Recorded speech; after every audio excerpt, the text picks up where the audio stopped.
خلافت کہتے کسے؟ خلافت نام ہے حکومت الہیہ کا، اللہ کی حکومت انسان کی خلافت، انسانی حاکمیت کفر ہے۔ آج بھی نعرہ لگ رہا ہے، آج بھی میں نے پڑھا ہے کسی صاحب کا، سیاسی کارکن کا بیان، عوامی حاکمیت کے قیام تک ہماری جد و جہد جاری رہے گی۔ یہ نعرہ کفر ہے، کلمہ کفر ہے۔ حاکمیت صرف اللہ کے لیے، سروری زیبا فقط اس ذات بے ہمتا کو ہے، حکمراں ہے ایک وہی، باقی بتانے آگئی۔ اچھا حاکم اللہ ہے تو انسان کے پاس کیا ہے؟ خلافت۔ خلیفہ کسے کہتے ہیں؟ جانشین، نائب، اور سادہ ترین بات سمجھ لیجئے، یہ چونکہ بہرحال قریب ترین مثال ہے، ہم انگریز کے غلام تھے، بادشاہ کون تھا؟ وہ تو جو بھی بادشاہ تخت انگلستان پر تھا یا جو ملکہ تھی وہی تھی نا، حاکم وہ تھی۔ وائس رائے ہوتا تھا یہاں، وائس رائے اس کا نمائندہ، جہاں حکم آ جائے گا اصل حاکم کی طرف سے سر تسلیم خم، جہاں نہیں ہے اپنی ثواب دید سے، مشورے سے، قریب لوکل جو بھی کنسلٹیشن ہے، جو ایکسپرٹس ہیں ان کے مشورے سے قدم اٹھا، یہ خلافت ہے۔ اب آپ ایک اور بات سمجھ لیجئے، یہ خلافت اللہ نے تمام انسانوں کو دی، اس لیے کہ ہمارے سب کے، چاہے وہ کافر ہو، مسلم ہو، ہندو ہو، مسلمان ہو، عیسائی ہو، گورے ہو، کالے ہو، سب حضرت آدم کی نسل سے ہیں۔ اور انی جاعلک یہ جو فرمایا اذ قال ربک للملائکۃ انی جاعل فی الارض خلیفہ، تو خلافت آدم کو دی، تو آدم کی ساری اولاد خلیفہ ہے۔ آپ کو بڑی عجیب بات معلوم ہوئی ہوگی، لیکن جو خلافت سے آگے بڑھ کر حاکم بننا چاہے وہ باغی ہے۔ سمجھ رہے بات؟ جو خلافت سے آگے بڑھ کر حاکم بننا چاہے گا وہ کون ہے؟ باغی ہے۔ لہذا جو تو مسلم ہے، مسلم کے معنی سر تسلیم خم کرنے والا، اللہ کی اطاعت قبول کرنے والا، مسلم خلافت کا حقدار ہے، غیر مسلم باغی ہے، وہ تو در حقیقت اللہ کے خلاف بغاوت کا علم لے کر کھڑا ہوا ہے۔ لہذا عملاً خلافت صرف مسلمان کی ہوگی، غیر مسلم کی نہیں ہوگی، اس لیے کہ اس نے خود بغاوت کی۔ اب اگر بادشاہ کے دو بیٹے تھے، اورنگزیب کے اگر چند بیٹے تھے یا کسی اور کے کوئی بیٹے تھے، کسی نے بغاوت کر دی، اب ظاہر بات ہے وہ تو پھر بادشاہ کی عین زندگی کے اندر وہ تو محروم ہو گیا تمام اعزازات سے۔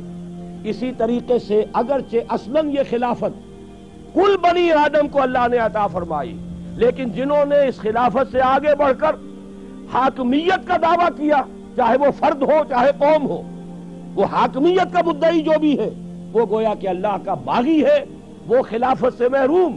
اب خلافت صرف مسلمانوں کی ہوگی۔ دو باتیں سمجھ میں آ گئیں، اب تیسری ایڈ کیجئے۔ جب تک نبوت کا سلسلہ جاری تھا، شخصی طور پر نبی جو ہے وہ خلیفہ ہوتا تھا اللہ کا، وہ وائس رائے تھا۔ کیوں؟ اس کا ایک وائرلیس سسٹم سے جس کا نام وحی ہے، اصل حاکم کے ساتھ اس کا ایک تعلق قائم ہے، حاکم کا حکم پہنچ رہا ہے نبی کو، لہذا اللہ کے حکم کو نافذ کرنا کس کا کام ہوگا؟ جس کے پاس حکم پہنچا۔ لہذا خلافت پرسنل تھی کہ نبی ہی خلیفہ تھا۔ یہی وجہ ہے وہ آیت بھی یہاں پر لکھی ہوئی ہے، یا داؤد انا جعلناک خلیفۃ فی الارض، اے داؤد ہم نے تمہیں خلیفہ بنایا ہے زمین میں۔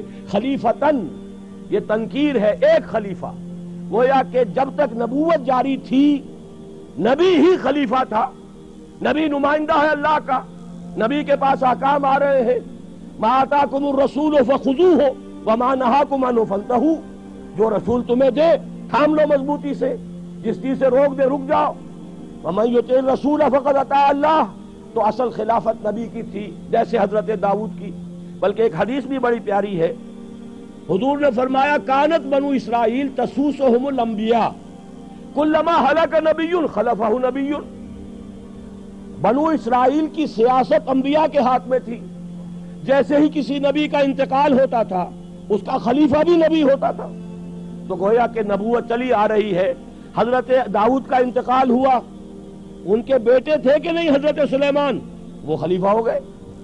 تو کانت بنو اسرائیل تسوسہم الانبیاء کلما ہلک نبی خلفہ نبی۔ اب چوتھی بات سمجھیے، یہ ہے اصل میں خلافت کے فلسفیانہ اصول۔ ختم نبوت ہو گئی حضور پر آ کر.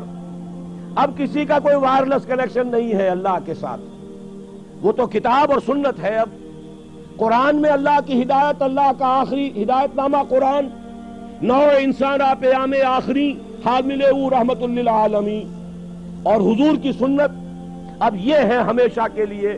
لہذا اب خلافت جو ہے شخصی نہیں رہی, امت کی ہو گئی, مسلمانوں کی اجتماعی خلافت ہے.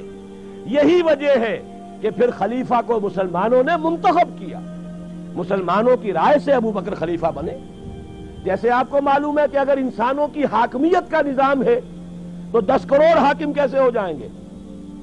یہ 10 کروڑ ابھی جیسے کہ ذکر کر رہے تھے الیکشنز کا, یہ 10 کروڑ 400 کو منتخب کر لیں گے.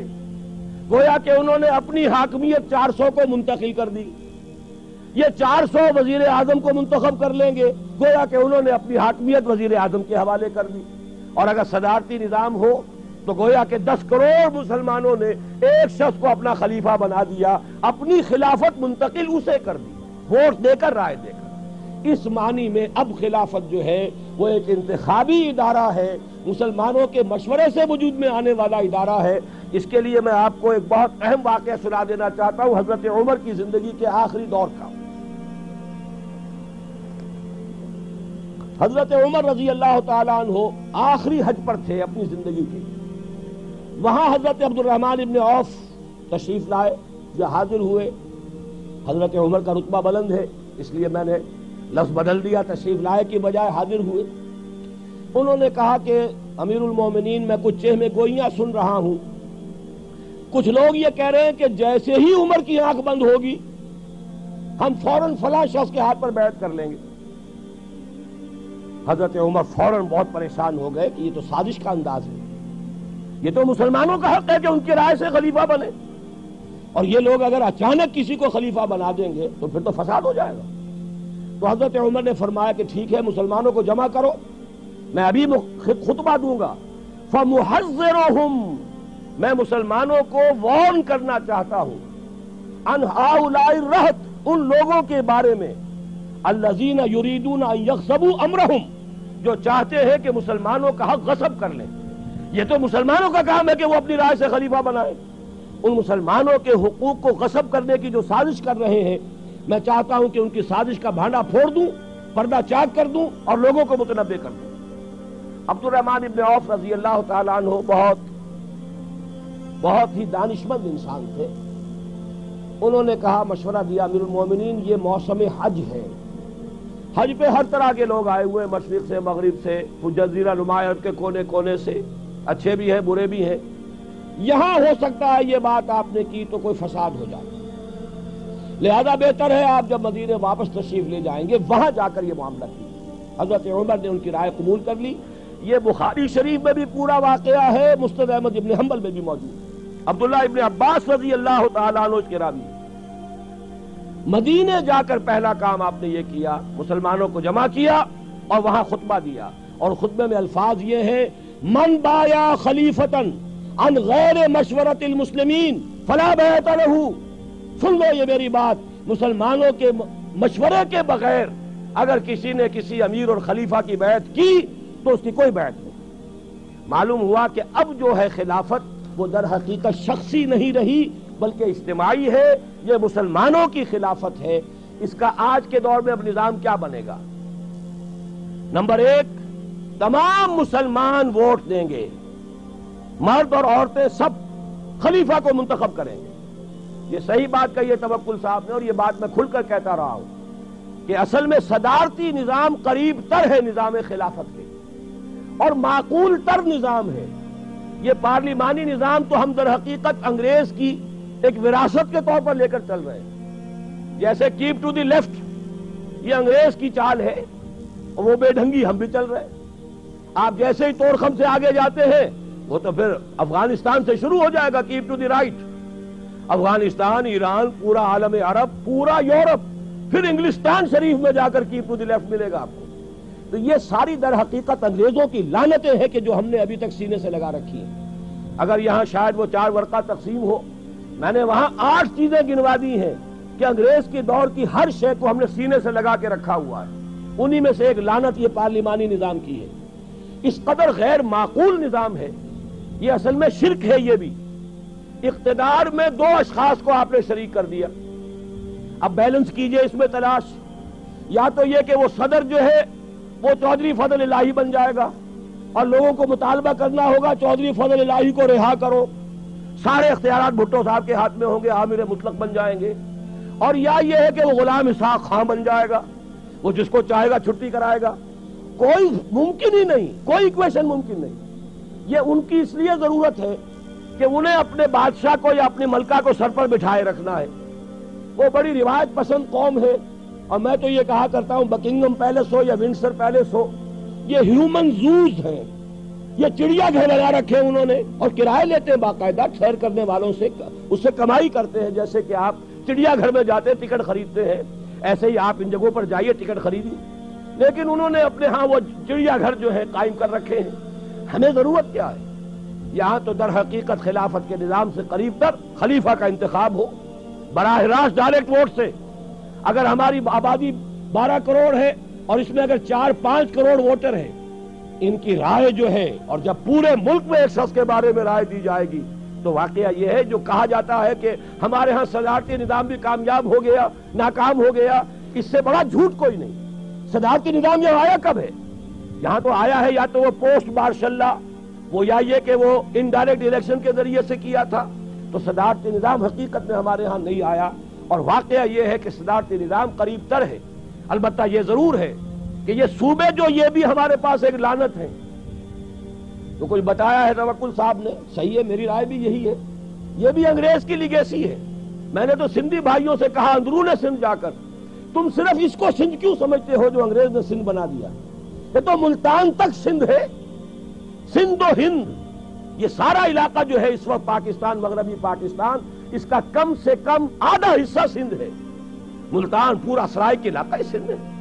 تہذیبی اعتبار سے، زبان کے اعتبار سے یہ در حقیقت اس کا جز ہے. یہ تو انگریز نے بنائی تھی تقسیمیں. ہمیں واقعتاً ایسا کرنا چاہیے. اب اس کی وجہ سے خوف ہے.